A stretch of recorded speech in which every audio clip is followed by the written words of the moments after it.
I know most of you don't care, but DJI just teased a crazy drone today that will fit right inside of your hand. It looks awesome. What up guys, Jacques Slade and welcome to the new Today in Sneaks, and let's start the show with Adidas and some camo. Well, I guess this isn't technically camo, it's more like a glitch camo, which is effectively a digital version of the popular pattern. The colors are basically just slight versions of black and white on the upper of this NMD XR1 with just a taste of orange or red on that heel tab. For those that don't know, the NMD XR1 is the latest update to the NMD line that basically adds a cage to the upper and moves a few things around. You can look for this Primeknit love to hit retailers in the near future for right around $140. Speaking of camo, LeBron James wore a pair of camo Soldier 10s while he was touring the world this summer with Nike, and it looks like you're going to have your chance to get a hand on those starting this week. Nike is going with the tagline, built for battle, disguised to dominate, which makes sense considering the Cleveland Cavaliers came back from being down 1-3 in the NBA Finals, but you didn't hear that from me. The upper features a camo pattern that extends from the toe to the heel with there, but there's also a bit of protection right there on the medial part of the toe. The straps are simply black with an olive green touch on the outsole. For those that love details, you can see that there is also a bit of red on the Nike swoosh on the outsole, and there's also on the liner. Pricing for those is $140. Last week, I think it was, or maybe it was 2 weeks ago, Jordan Brand dropped the first look at their new boot, the Jordan Future boot. Well, it seems like that boot thing is going to be here to stay, as 3 new colorways of the boot have popped up over on Nike.com. Though these seem to be a bit more of a fashion play, they still have waterproof uppers, the Nike Shield lining, and the Ortholite sock liners, and a bunch of other things that make these pretty legit for work. Color-wise, I'm not sure you're going to be able to actually wear either of these to the job, but if you can, you'll probably be the only person rocking a pair of J's, which isn't a bad thing if you're comfortable. Pricing is $225, and again, they are available right now.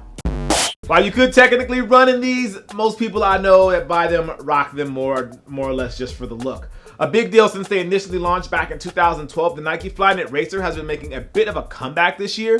For the latest look, Nike Sportswear is going with pure platinum, and they look pretty clean. I personally don't rock a lot of white sneakers, so I usually buy stuff like this that is on the lighter side of the color spectrum. Mixed with some cool gray and white, the pure platinum FLYKNIT upper is detailed with a slightly darker Nike swoosh and a mixed midsole. Finishing things up is a black outsole, which no one is really going to see anyway, though I don't think I would mind if the outsole was gray as well, but that's just me. You can look for these on October 14th for $150. If you don't play football, you probably didn't have a use for the Yeezy 350 cleat, but customizer Dank Customs saw it a different way. Created for Perry Soup, Jake took the upper of the Yeezy 350 cleat and paired it with a midsole and outsole from the Ultra Boost. From what I can tell, the SOLESWAP actually looks pretty dope. The addition of the heel cup gives it a bit of a ZX FLUX vibe, but I like it. Maybe Adidas will take note and release a Yeezy print on a ZX FLUX Boost or something like that. I don't know. And in case you are not familiar with his work, you can see it over at jwdanklist.com. I actually add a link down in the description for you. I actually have the cleats, and now I wonder what kind of SOLESWAP I should do.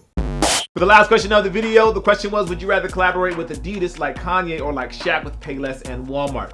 This is what Bernard Ansel had to say. I'd go with Adidas. Companies like Adidas and Nike are so big and competitive that they're now having to release new, cool, innovative designs and technologies to keep up with each other. I think I'd want a more innovative game changer than just a lot of sales. Well said.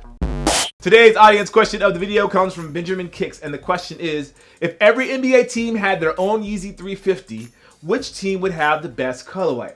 Now, y'all know I am a Laker fan, but I think the best colorway would be the Cavaliers or the Pelicans. Their colors are kind of neutral, and I think those work best for the Yeezy line, so let me know what you guys think down below. As for what I'm rocking today, it is this shoe. This is LeBron 10 EXT Denim. I remember I was actually super on the fence about getting these, and I decided to pull the trigger. In retrospect, I'm glad I did because I really like them, though I haven't worn them in a long time. So yeah, that's what I'm rocking today. Anyway, if you haven't already, hit that like button and don't forget to share. Also, be sure to give me a follow over on IG, Twitter, and Snap. It's all under Cousteau. I am Jacques Slade. This is Today in Sneaks, and as always, I appreciate you. I'll see you soon. Peace. Like is going to, though I do think I would, or like Shaq with Paylard and Kabar. Today's audience of the question,